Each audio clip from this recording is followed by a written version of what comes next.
Oh no, we're recording.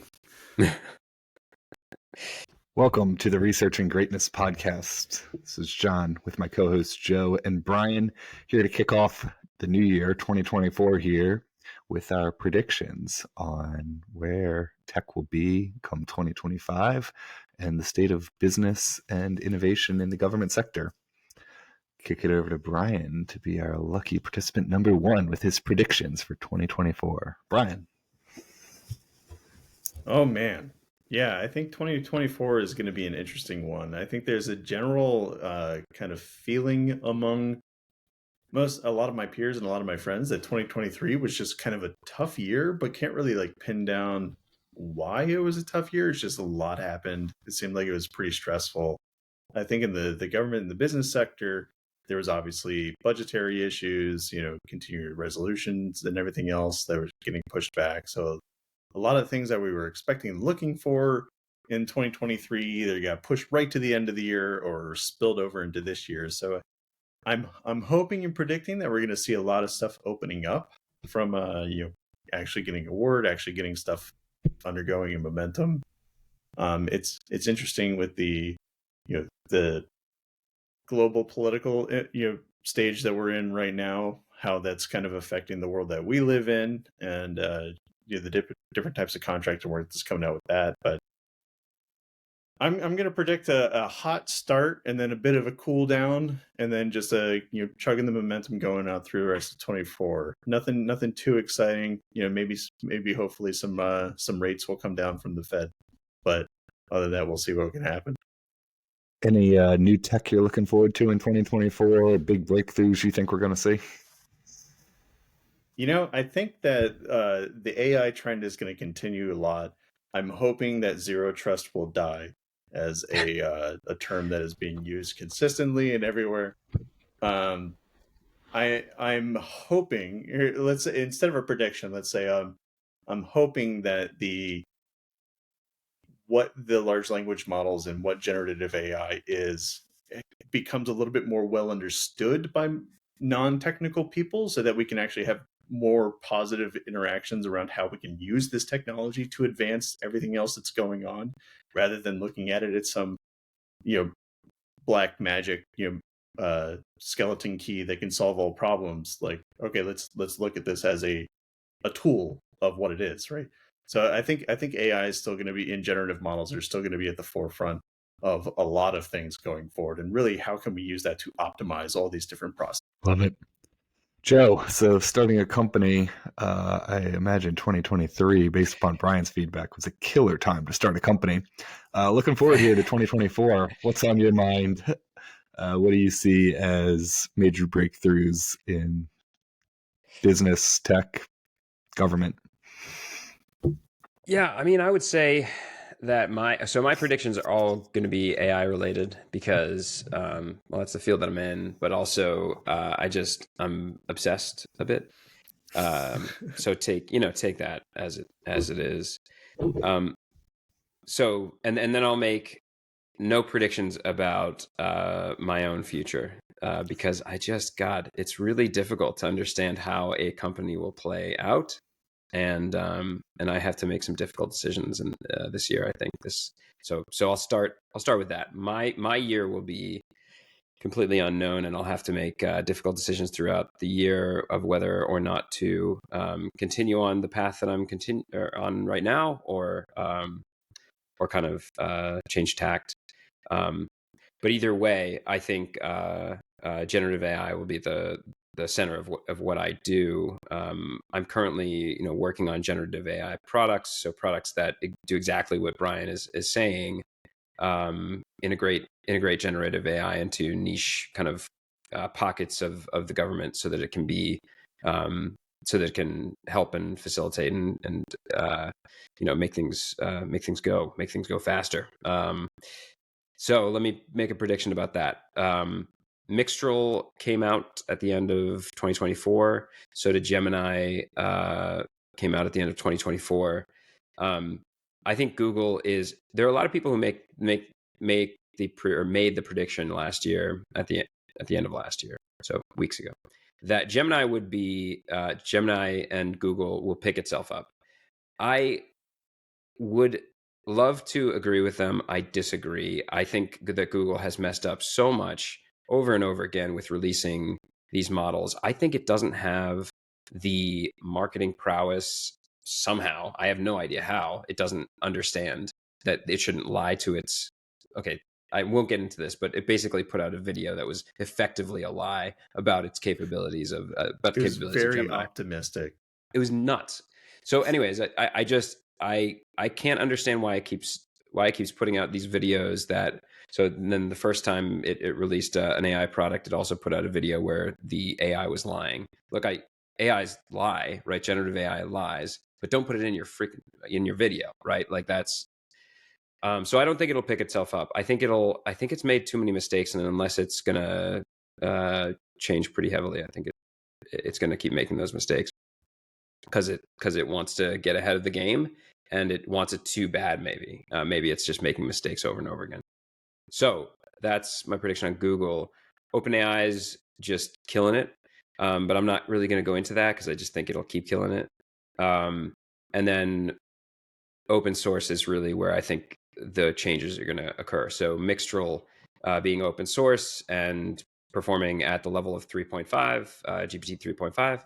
I think it means the world to the future. Mm-hmm. If you look at Phi 2, which is a Microsoft model, a research model, and its capabilities based on the data quality, I think data quality is where everything is going to blossom from. So better data, better models.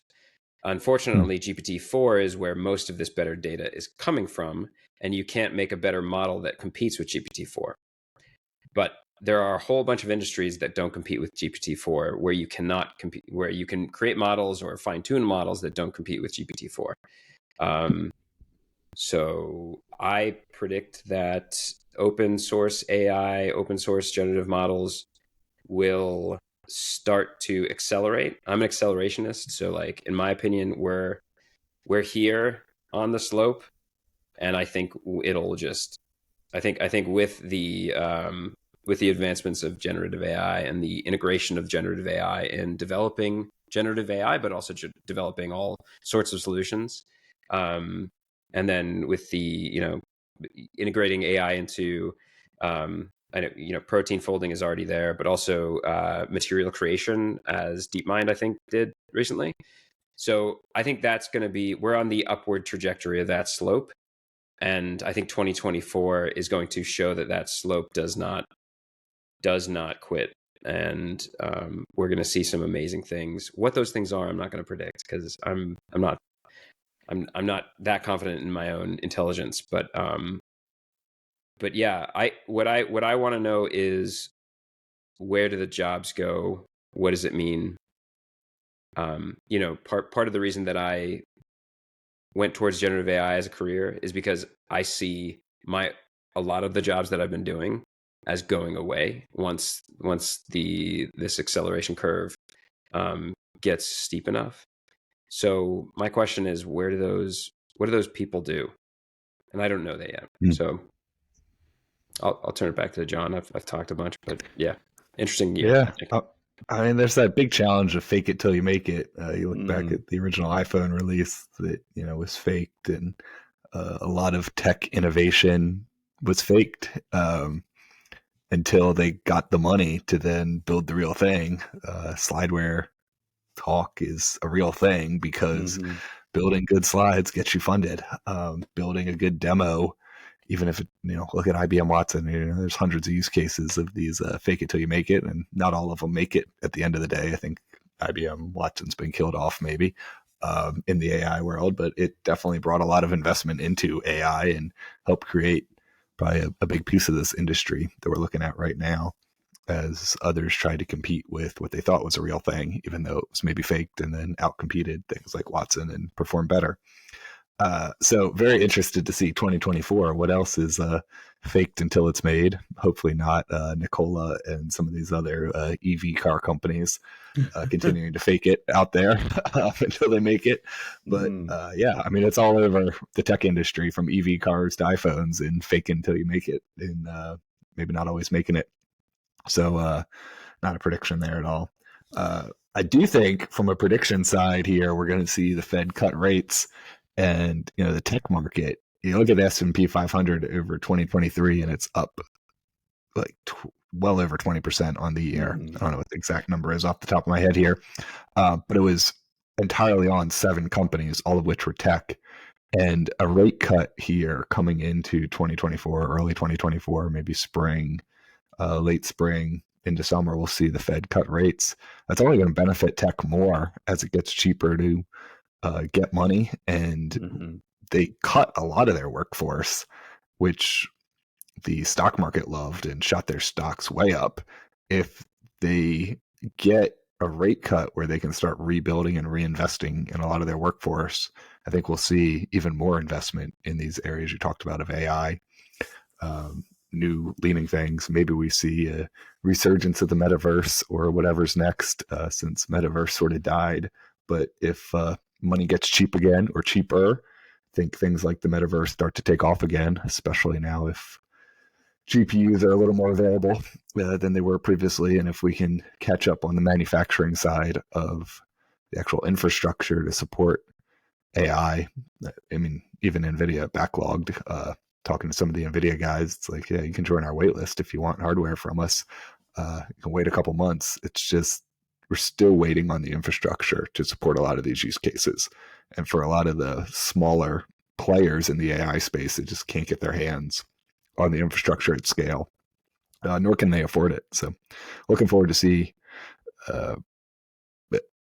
in 2024, my prediction, I guess, by the end of the year, maybe we'll get more access to AI infrastructure, the GPUs and the other compute infrastructure, data storage costs come down enough that we can truly start doing some pretty unique, cool things. But yeah, then predictions coming into the year, I think people are concerned about where the market's going. And when people are concerned, they don't spend money, both corporately and as individuals. I'm hoping as we see a rate cut, maybe March, April, that we'll see people start spending money again, more vacationing happening. People held back, I believe, in 2023, and we should see an explosion of growth and spending here by mid-year, both inside the government space, our space. Budgets were delayed in getting passed, so it'll take a little while. It'll be March, April before the money sort of trickles down to the actual programs that are going to spend that money.